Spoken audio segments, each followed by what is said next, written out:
पुरुषस्य रूपमधिकम् प्रच्छन्नगुप्तं धनम् विद्या भोगकरी यशः सुखकरी विद्या गुरुणा गुरुः विद्या बन्धुजनो विदेशगमने विद्या परं दैवतम् विद्या राजसु पूज्यते न तु धनम्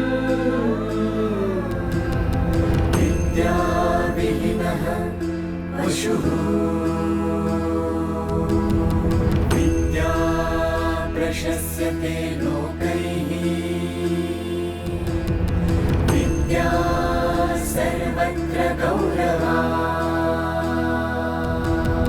विद्यया लभते सर्वम् विद्वान् सर्वत्र पूज्यते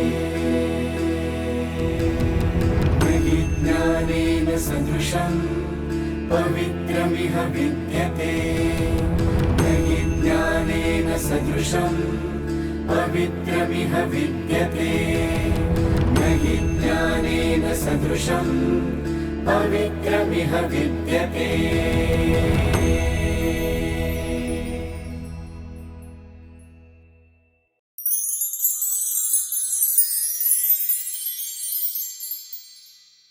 Dr. Pradeep Kumar Singh has acquired his Masters in Hindi Literature in 1990, qualified State Eligibility Test in 2002, PhD degree in subject of Hindi, अष्टछापी कवियों के काव्य के रचनात्मक तत्वों के स्रोत एवं सृजनात्मकता. He also possesses DLit degree in the subject of Hindi. आधुनिकता के संदर्भ में राम कथा का वैश्विक परिप्रेक्ष्य. He has been working as a professor and head of the Department of Hindi in Sathe College of Arts, Science and Commerce since 2004. His passion and dedication for teaching have firmly established his foundation in the field of education. As a research guide, in which one student has been awarded her PhD in June 2022, her topic was 21वीं सदी के हिंदी गजलाकारों की सृजनात्मकता और सांस्कृतिक संदर्भ. Dr. Pradeep Kumar Singh has participated in about 25 international seminars which included the universities, Assembly University of country like Moscow State University, Mauritius, Sri Lanka, California, etc. His specialization is on Ram Katha, in which there is a long plan to prepare a world encyclopedia of Ram Katha in 58 volumes. The first volume of Vishwasandarbha Mahakosh of Ram Katha in folk songs and a second volume of Vishwasandarbha Mahakosh of Ram Katha in bhajan kirtans have both been published and has also been released by the Union Ministers of prestigious Vigyan Bhavan in Delhi. Let's welcome Vidya Vachaspati, Dr. Pradeep Kumar Singh.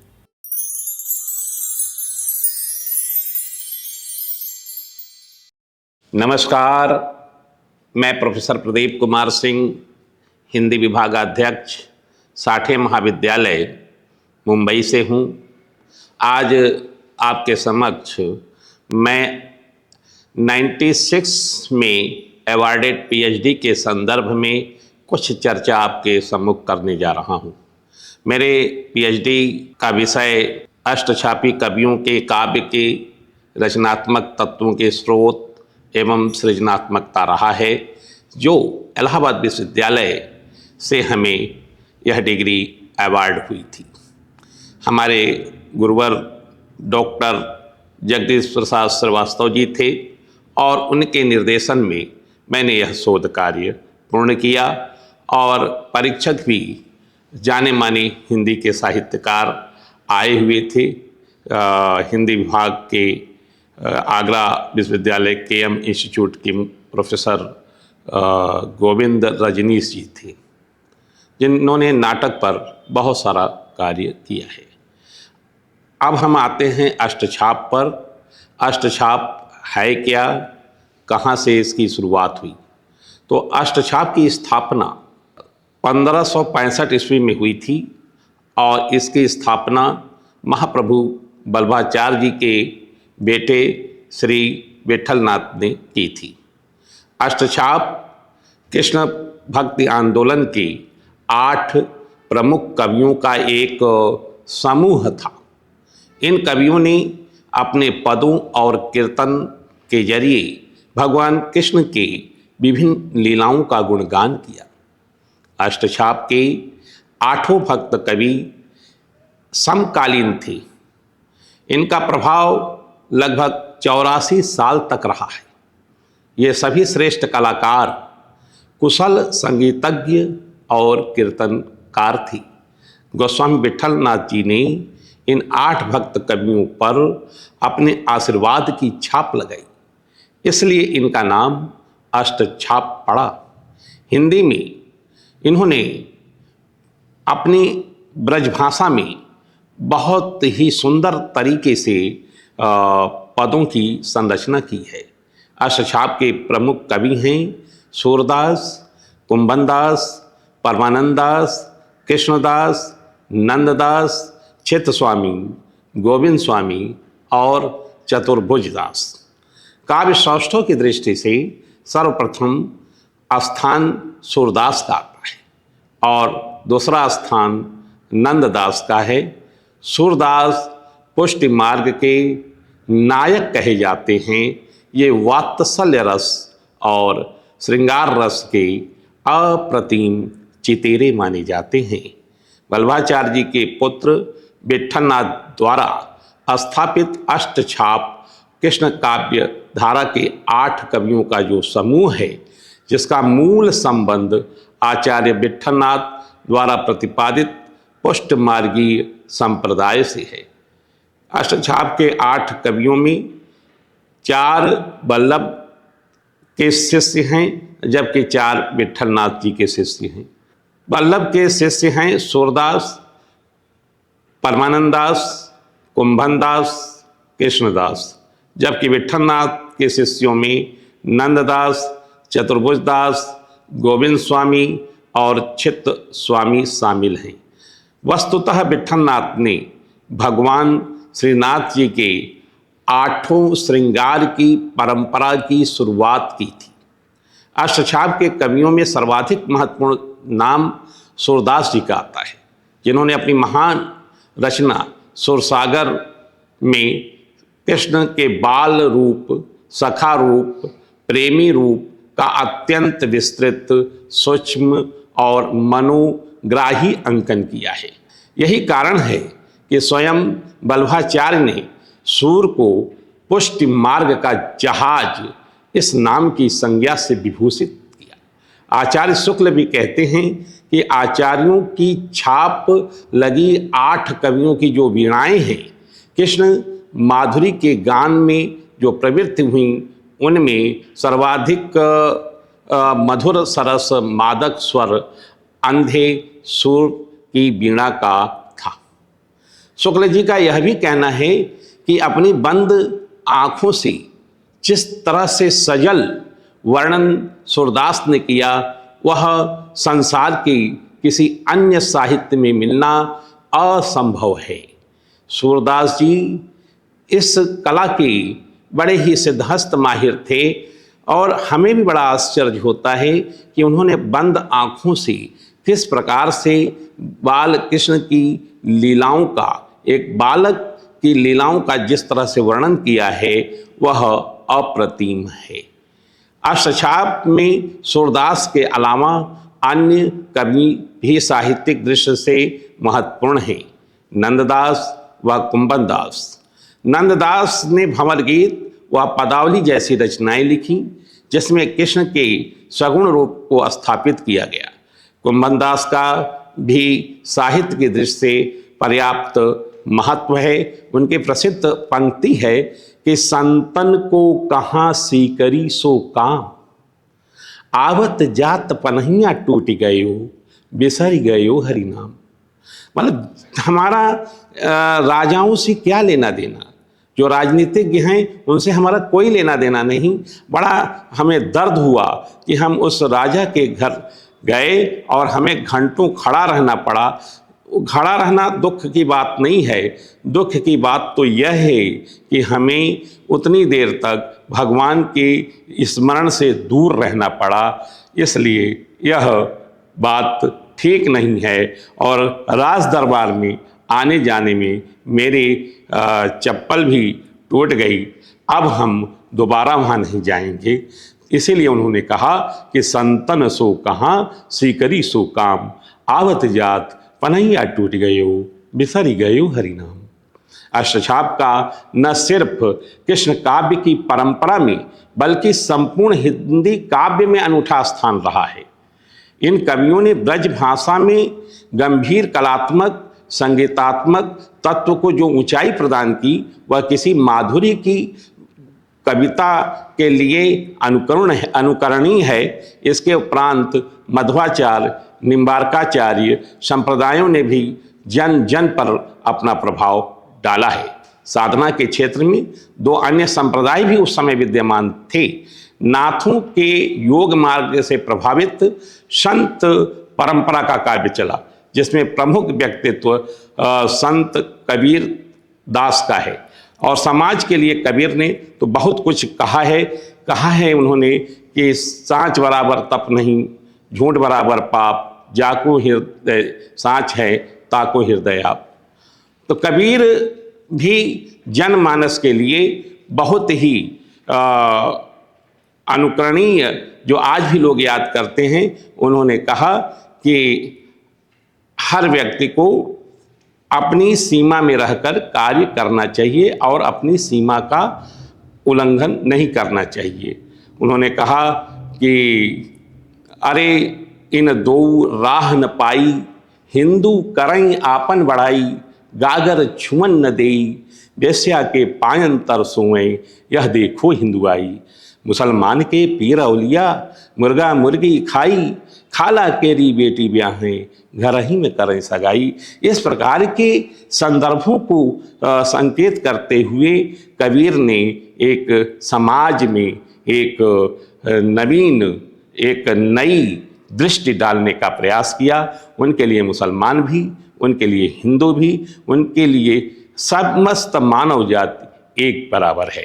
कहीं जो रात में सोता है और वही खुश रहता है, और कबीर दास ऐसा है, रात को भी जागता है, दिन को भी जागता है और आपके भलाई के लिए दिन रात कार्य करता है। तो हम अपने जो पीएचडी का टॉपिक है अष्टछापी कवियों के काव्य के रचनात्मक तत्वों के स्रोत एवं सृजनात्मकता, इस विषय का जो टॉपिक वाइज हमने उस समय उसका विभाजन किया था वह आपके समक्ष रखता हूँ। अध्याय 1, उसके अंतर्गत भक्ति काल का सांस्कृतिक परिचय, राजनीतिक परिस्थिति, सामाजिक परिस्थिति, धर्म एवं दर्शन, साहित्यिक परिस्थिति, सगुण भक्ति काव्य परिस्थिति। तो इसके अंतर्गत हम लोगों ने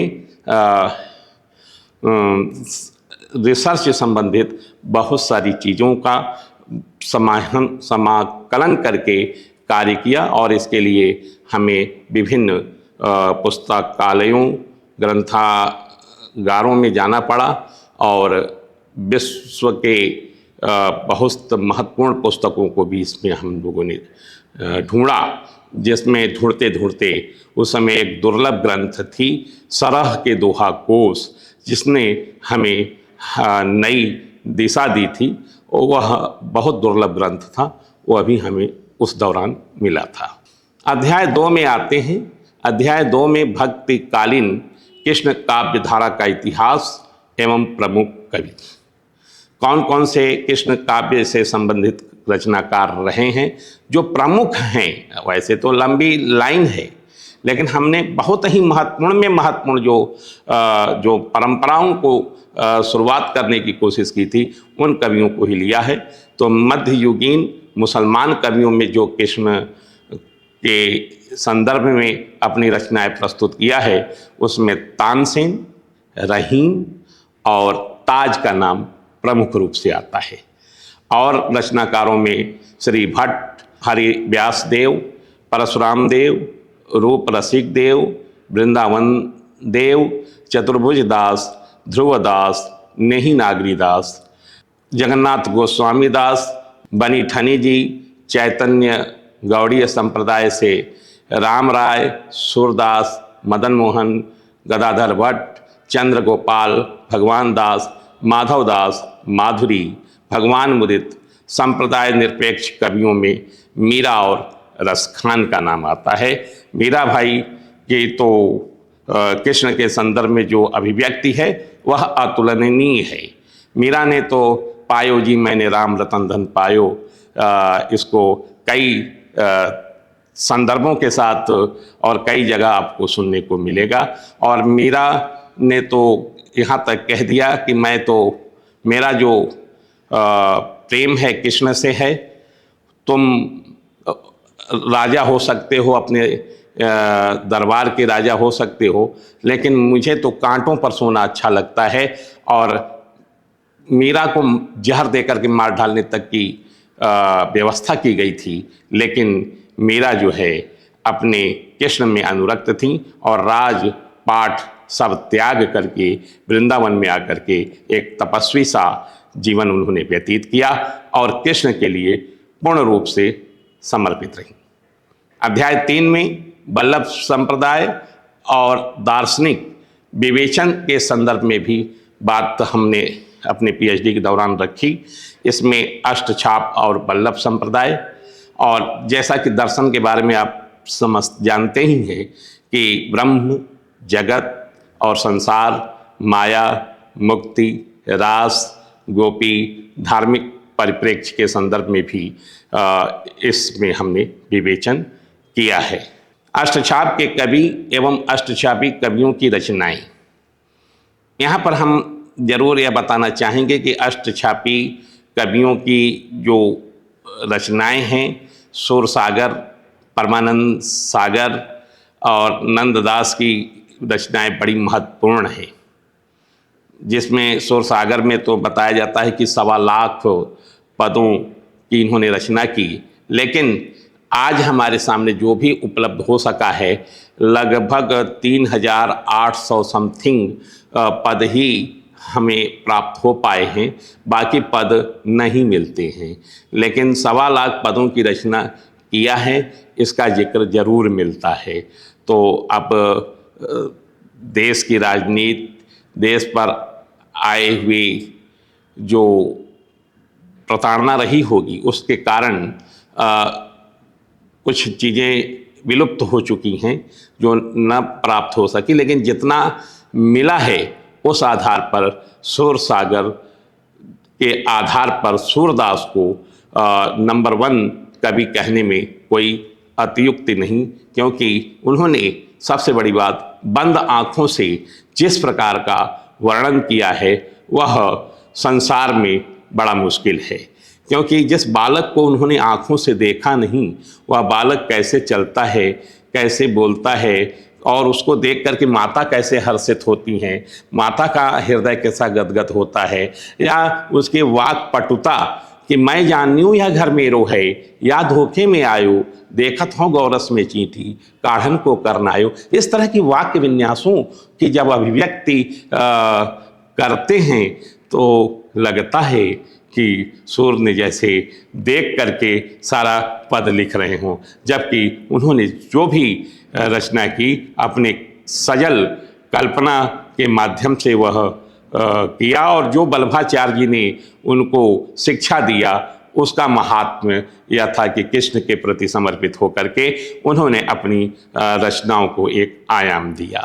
अष्टछाप के कवि और अष्टछापी कवियों की रचनाओं में पहले कुंभन दास, सूरदास, कृष्णदास, परमानंद दास, गोविंद स्वामी, चित स्वामी, नंददास, चतुर्भुज दास, ये 8 कवि महत्वपूर्ण हैं। और इसके अलावा भी कृष्ण से संदर्भित रचनाएं हुई हैं। ऐसा नहीं है कि यही 8 कवि, लेकिन ये 8 का जो समूह है इनको लगा दिया गया था काम का पर के आप भगवान के महात्म की पूजा करेंगे, अर्चना करेंगे, वंदना करेंगे, स्मरण करेंगे, कविता लिखेंगे।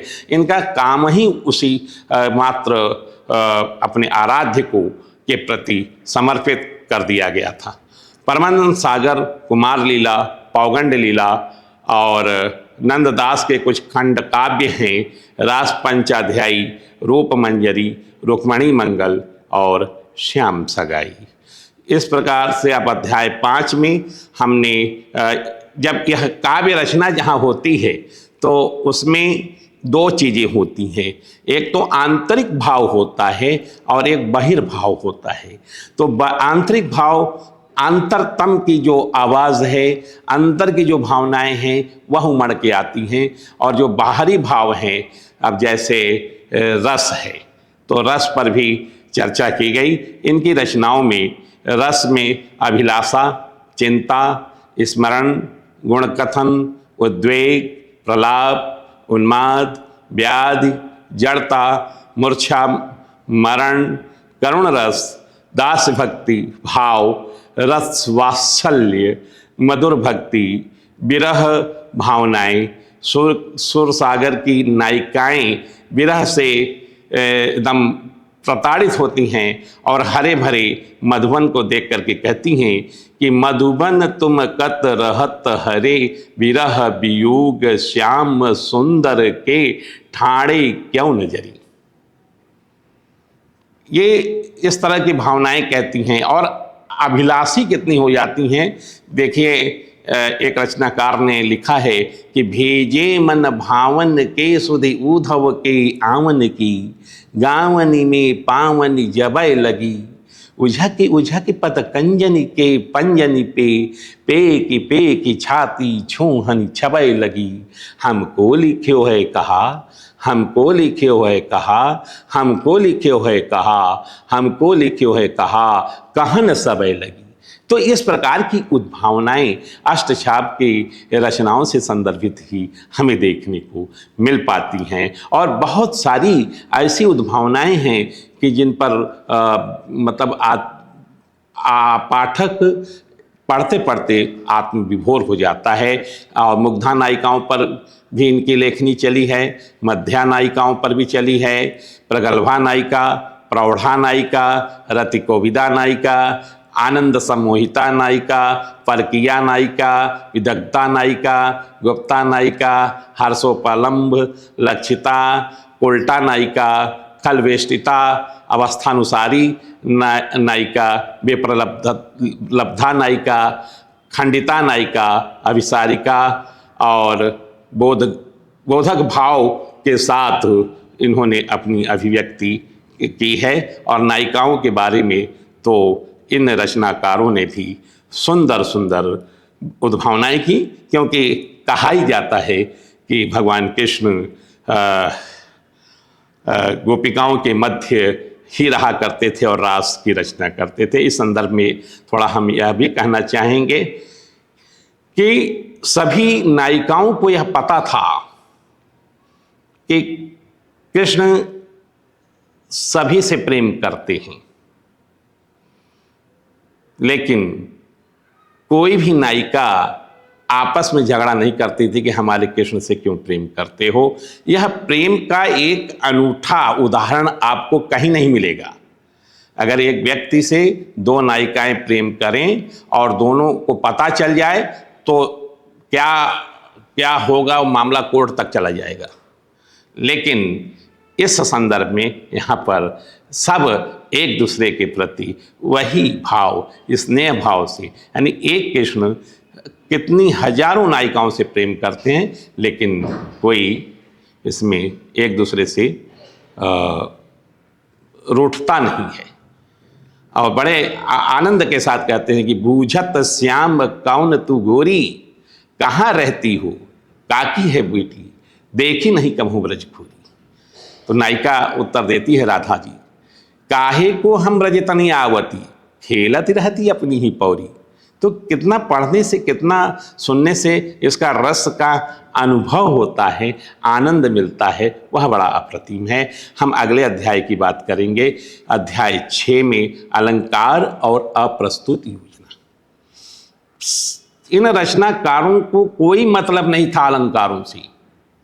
काव्य की बाहिर मतलब दिखावा से इनको कोई लेना देना नहीं था कि ये उत्प्रेक्षा अलंकार लिख रहे हैं कि अनुप्रास अलंकार लिख रहे हैं कि यमक अलंकार लिख रहे हैं। नहीं, सहज ही ये अपने आराध्य के प्रति समर्पित होकर के जो काम कर रहे हैं उसमें सहज ही मतलब अलंकार आ गए हैं।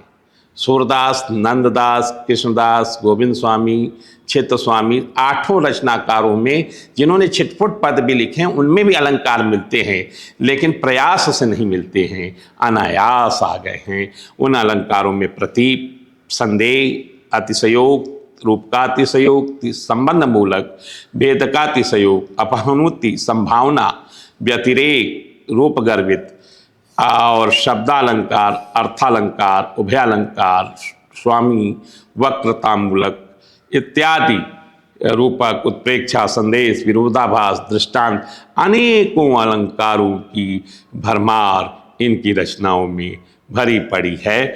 और अलंकारों में तो ये सिद्धहस्त मतलब माहिर दिखाई पड़ते हैं। अब हम आते हैं अध्याय 7 पर, छंद। अध्याय 7 जो है छंदों के बारे में है कि इनके छंद कैसे हैं। देखिए, सूरदास जी अंधे थे, इनका संसार में रहना और न रहना दोनों बराबर है। लेकिन जब ये तो कहते थे कि मुझे उठा लो भगवान अपने पास, रोते थे, गिड़गिड़ाते थे ईश्वर के सामने। तो वल्लभाचार्य जी ने इन्हें कहा कि सूर हवै को ऐसी काहे को खिगियात, तुम सूर होकर के ऐसे क्यों खिगिया रहे हो?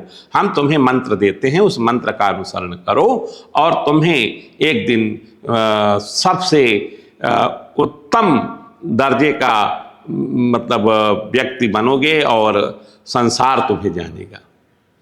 तो उन्होंने जो महात्म्य दिया, जो मंत्र दिया, उसका परिणाम ये हुआ कि सूरदास कल भी जाने जाते थे, आज भी जाने जाते हैं और कल भी जाने जाएंगे। जब तक सूरज चांद रहेगा, सूरज की तरह सूरदास तेरा नाम भी रहेगा, क्योंकि आपने संसार की समस्त जो रचनाकार हैं, रचनाकारों के सामने अपनी रचनाओं का जो आपने एक संबल दिया है वह लोगों के लिए अनुकरणीय है। और सारे 8 कवियों ने चौपाई, दोहा, रोला, मत्सवैया, सोरठा, रुचिता, उपमालासार, कथित हरिप्रिया, सरसी, रसगौरी सभी छंदों का इन्होंने प्रयोग किया है। और नेक्स्ट अध्याय भाषा। भाषा सबकी समृद्ध रही है। सूरदास, नंददास, कृष्णदास, परमानंददास, चतुर्भुजदास, कुंभनदास, आप शुरू के उसमें जाएं तो देखें कि किस तरह से इन्होंने भाषा का प्रयोग किया। इन्होंने स्पष्ट कहा कि मेरा समय न खराब करो, मेरा समय ईश्वर भक्ति के अलावा कहीं भी नहीं है। हमें राजा भी बुलाए तो हमें उससे कोई लेना देना नहीं। कुंभनदास जी ने कही दिया कि आवत जात पनहिया टूटी, बिसर गए हो हरि नाम। तो हम ईश्वर को भुला नहीं सकते। ईश्वर के प्रति अपना हम जो भी समर्पण भाव है, जो भी करना है, उनकी याद में हम सब कुछ करने को, त्यागने को तैयार हैं। भाषा समृद्धि, तद्भव, अनुकरणात्मक, देशज, विदेशी, मुहावरा, लोकोक्ति और अवधि और पुनरुक्ति प्रकाश, इन सभी पर भाषाओं का इनका कमांड रहा है।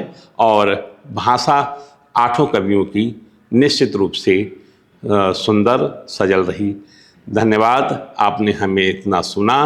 मेरा यह पीएचडी का टॉपिक था और बहुत ही संक्षिप्त आपके सामने हमने रखा, और मैं उम्मीद करता हूँ कि आपको पसंद आया होगा। धन्यवाद, नमस्कार।